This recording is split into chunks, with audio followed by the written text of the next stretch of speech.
So please give it up for Mr. James Stroop.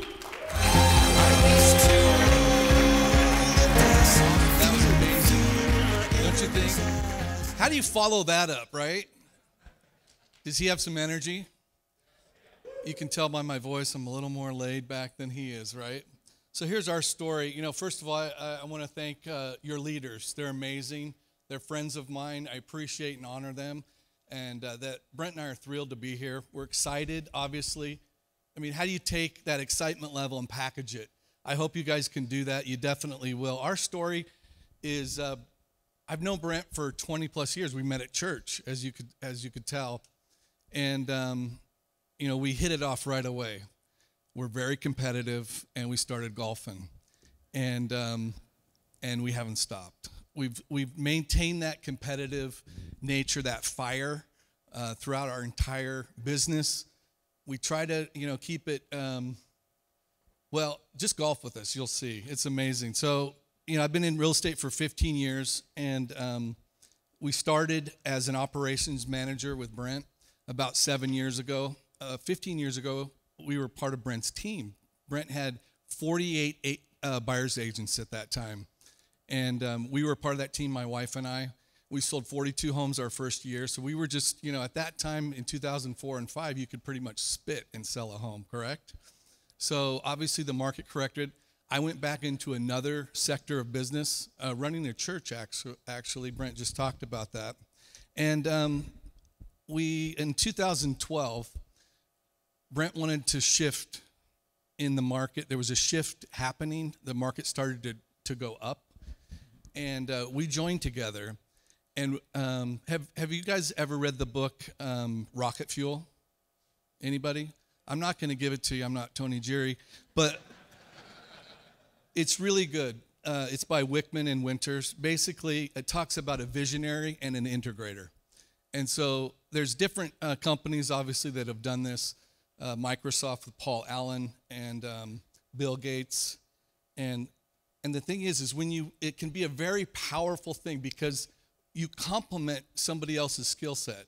So his skill set is different than mine, and everybody has different skill sets and personality traits. Disc testing is very important with your teams, understanding personality styles. So with Brent, what I do is we create a system. I create the system, and we get away, and we absolutely plan our entire life every year. And so our goals and our vision. So what I do, we work together to set goals. I track achievements. You know, he acts like you would think that he wouldn't have call reluctance, right? Well, he does. He doesn't want to call just like every one of you. He doesn't want to make those calls that he talked about from 2 to 4 on Fridays. Every one of you guys struggle with that. I know that because Brent does. He doesn't want to pick up the phone and make those calls. So what I will do, I will get in his face. I will say, you're doing this. You're going to make these calls. I will make a system for him to do that. I will create, like Facebook, for example. He doesn't want to look at the computer. So I printed out all of his friends. How many? 5,000. Now, I went through them. I had somebody do it for me, but I went through them, and I found out everybody who's involved in real estate, loans, everybody who's in the real estate community. And then I printed those out and found the phone numbers for every one of those. Now, has he called every one of those? No. We got through, he would say the first, I would say, through G in his phone, and that's how far we got. So anyways, things that I've learned basically is, sorry, I got a slide here. Does this thing work? Leverage. Leverage is very key. When you work with somebody, you got to know. Sorry, I haven't worked this thing before. Okay, this is my buddy. This is Brent. Okay, here I am. Okay, so when you work with somebody, you certainly have to do disc profiling, but you have to speak the same language. When I first started with him, I thought, I want to have him wear a suit and go to, his listing presentations with a suit and an iPad and make him look amazing. Guess what he does? He shows up in shorts, a t-shirt, sometimes a polo, right?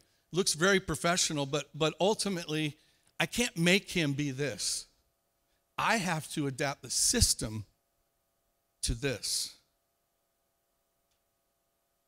So that sometimes is revolutionary, because sometimes you want to do the next best thing. But who are you working with? Know them. Sorry, I need to take a drink here.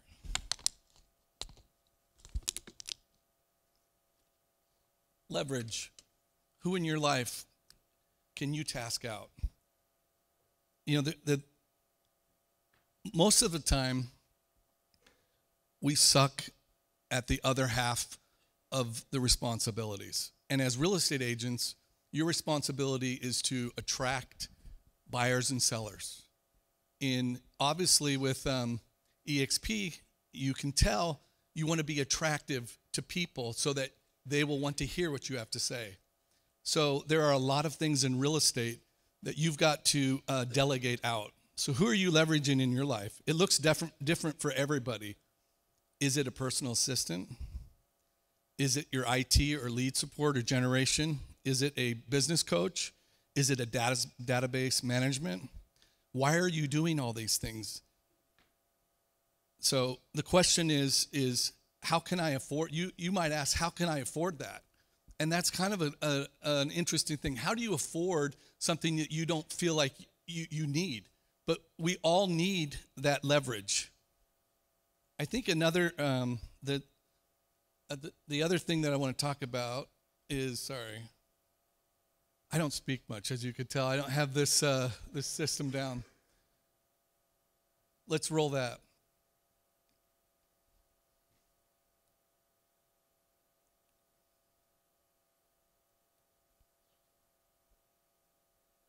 I want to talk about thinking. It's one of the most underrated things that we possibly don't do.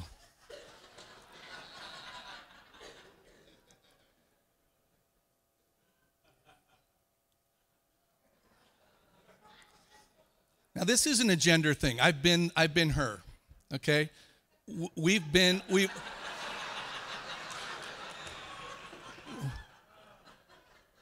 all been there.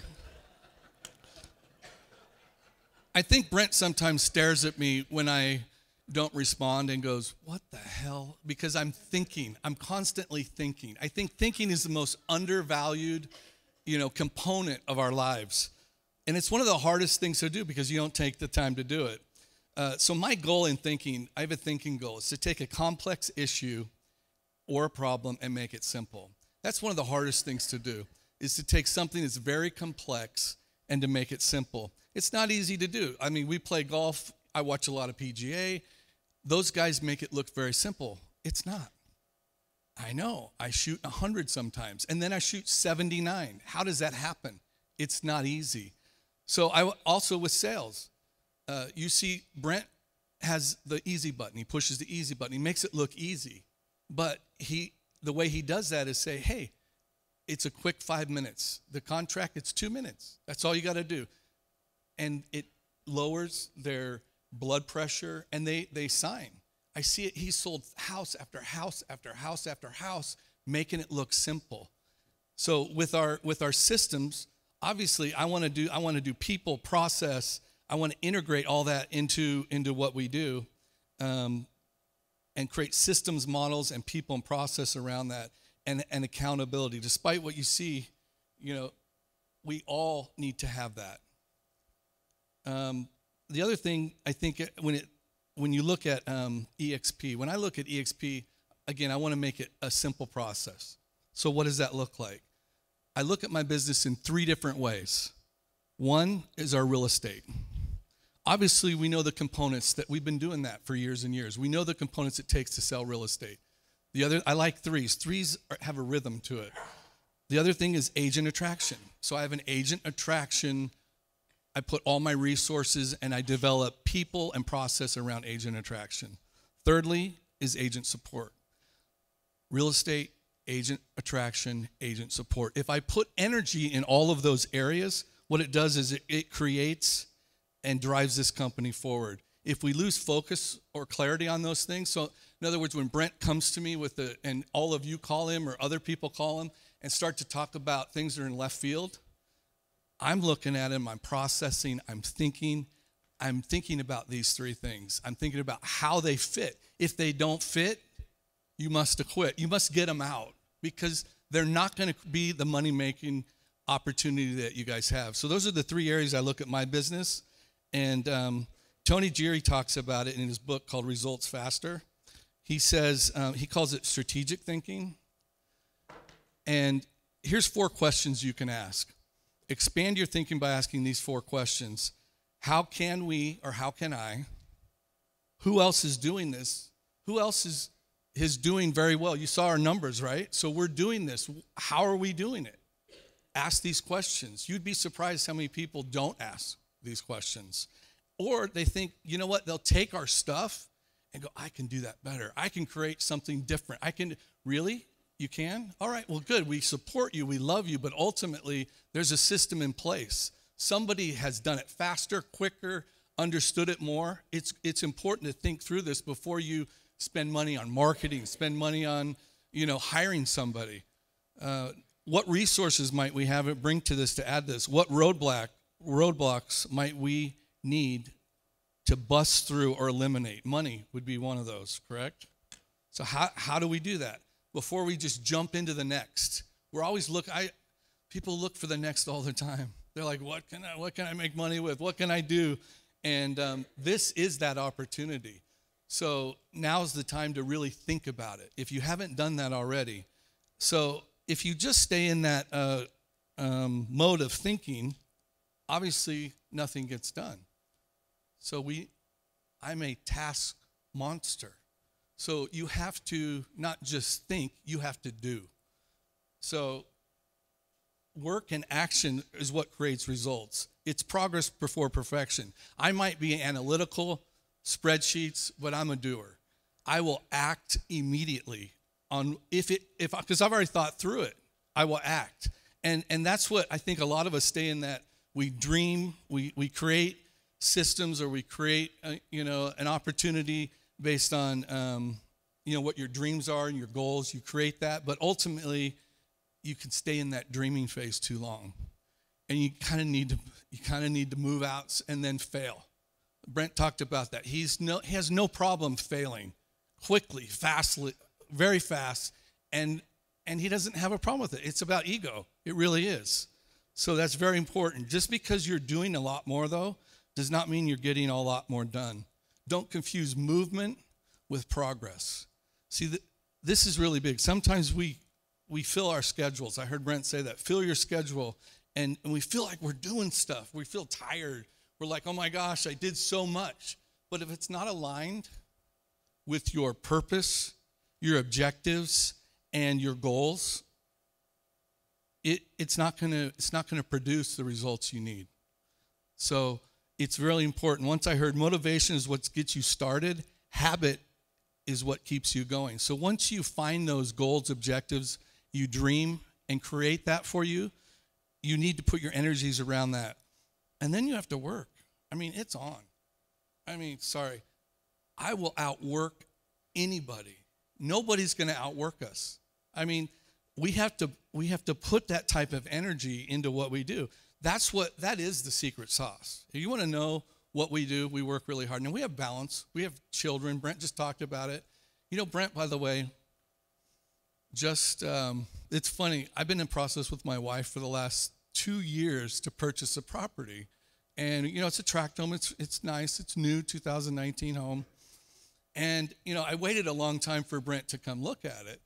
Because you had to go through the studs and you had to figure, all the dirt and all that. And it's been a cool process if you've ever done that before.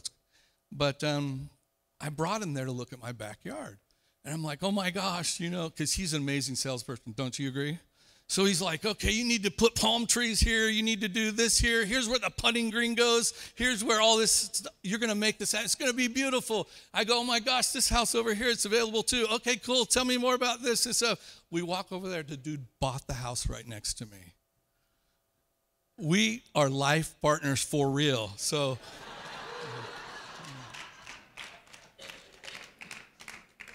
But you know what? I told my wife, we're in this. We're all in. You've heard the story about burning your boats. I don't mind if Brent comes over. He does. He comes over now in the morning, takes a cup of coffee every morning. No, not every morning, but again, we're really close friends. So what you lack in ability, you need to work it out. You need to outthink, outplan, because ultimately, I want to win. I mean, don't you want to win? You don't want to lose. Who wants to hang out with losers? I don't. I want to win. So, working hard really is the secret sauce. It's what successful people do, and it is the formula. It's what creates the income. It is what most people try, but not really most people follow up to. Brent talked about the objections with EXP. You heard him, he did a really good job. But I'm the same way. What does EXP stand for? Why are you doing this? It's an MLM. You've heard all these things. It takes a bit to be a leader. You have to be on the edge. You have to be a bit crazy. Frankly, you have to be a little weird to really lead and get out, because people are following you. Otherwise, you're not a leader, you're a follower. So I would encourage every one of you to step outside of yourself. Even for me speaking, it's stepping outside of myself, because ultimately, I want to just run the stuff. That's where I'm most comfortable, is getting it done. So for me, I want you guys to go for it. Leave that legacy. I think every one of you have the opportunity to do that. There's no question. So here's what we've done. Here's our results. Brent's talked about it. January 2017, we've been in 3 months. We got in October. So we put in a lot of effort, as you could see, 25 personals right away. That's in 3 months. We had 18 people on our team, but Brent only brought 11 of them for his personals and let the other people who had relationship go ahead and sponsor those people. Otherwise, we'd have had 18 right away. So people want to know that. Our third month, 5,000 in RevShrew, 148 total. Fast forward 1 year, he talked about that number. There's 47, 53. And here's this last year, 2018, 47, 53 right there, which I just talked about. And this is what Brent was just saying. I think I said 676. So we must have lost 3 people. But there's my analytical mind looking at that number. So I can ground down. I ground down on these all day long, because numbers tell a story. It's very important for you guys to understand this has been done before. You can do it. We're just normal dudes. I promise you. We just work really hard. We love people. We love our families. But we work really hard. And guess what we do? We found out what other people do. Rob Flick, Gene Frederick, and we copy them. Scott and Tracy, we copy these guys. You know why? Because success leaves clues. So you have to find out, okay, what's working? I'm going to show one clip, then I'm going to finish here. I think this kind of encapsulates kind of the process.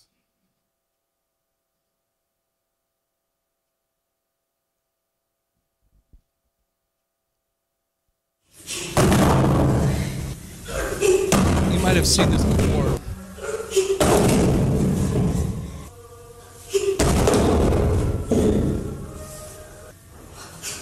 Confere.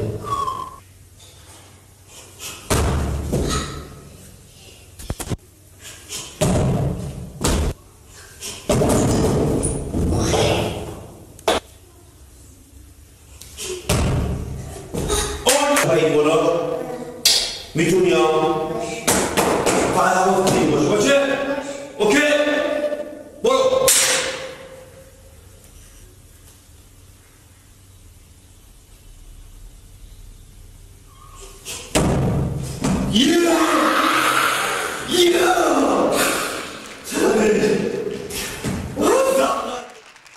That's it, baby. I've seen that thing a few times, and that to me, man, when she celebrates at the end, I'm all about that. Come on, let's celebrate. We work really hard, but when we get it done, let's hug each other. Let's give it all we got, and then let us celebrate. So let me give you a little bit of a formula. and I'm almost done here. It's okay to fail. Here's a great formula. What you're capable of doing is determined by the amount of talent God gave you. Find out what those talents are, and maybe he gave you a ton, but stop comparing yourself to others. They are what they are. You're not going to change. We can better who we are, but you're not going to change that. Your talents are your talents. Secondly, what you do with those talents is determined by your motivation. And thirdly, how well you do something is determined by your attitude. I think your attitude, you have to stay positive. Brent talked about it. Certainly negative things happen to us all the time, right? A lot of stuff gets thrown our way. But we process. You get a moment, right? We all get moments. It's fine. It's going to pass. But you have to process and stay positive. You cannot go dark, because when you go dark, everything goes dark around you. So you have to be grateful. Be very grateful. Live life. Breathe it in. You know, the other day I was sick, and I was like a baby, like my wife says. Like I don't know. That might be a gender thing for real. Like we men do not take sickness very well. I've heard it. I've seen it. And for me, oh my gosh, my wife, you won't even know. I say, honey, my cells, I'm bigger, I'm taller. So my cells, I have more cells. Of course I'm going to be sick worse than you. I don't know what it is, but she looks like, she's beautiful, but when she's sick, she doesn't look like she's sick. When I'm sick, oh my gosh. And when Brent's sick, forget about it. The whole world stops. Oh my God, how are we going to get anything done? We don't. Or he doesn't. So the other day I was sick, and I was thinking about, oh God, if I could just breathe, I would, serve you the rest of my days. I would love it if I could breathe. And then, you're aching. I'm like, oh my gosh, if I could just feel better, I can't believe it. And then you kind of get out of it, and then you kind of step outside for the first time in 4 days. It's been 4 days. And you're like, breath of fresh air. This is amazing. And you're so what? Yeah. You know how long that lasts? It might last a day. Health. We take it for granted. What else in your life do you take for granted? Seriously, we need to live from an attitude and a heart of gratefulness. When you're at the bottom, you have two choices. You can stay down or get up. Learn from others. We all need to be humble. We all benefit from everybody's story. That's what this event is about. Life choices matter. We all have them. Life is a matter of choices. You can be happy or sad, succeed or fail, act or procrastinate, help or heal, believe or doubt, pray or curse. Life is 10% of what happens to you and 90% of how you respond. So you can't control those things. So how are you going to respond? You're in the right place at the right time. This is the right model. How are you going to respond? I'm going to wrap it up with this. I would say dream. Don't stay in dream phase. Create your goals. Visualize. Memorialize it. Think on it morning, noon, and night. Be obsessed with it. Then begin to execute. Immediately take action. Do not wait. Fail miserably. Evaluate. Reevaluate. Get back. Adjust and keep going. And then like that little girl did, you celebrate. Let's do this. I can't stop. I won't stop. Let's go.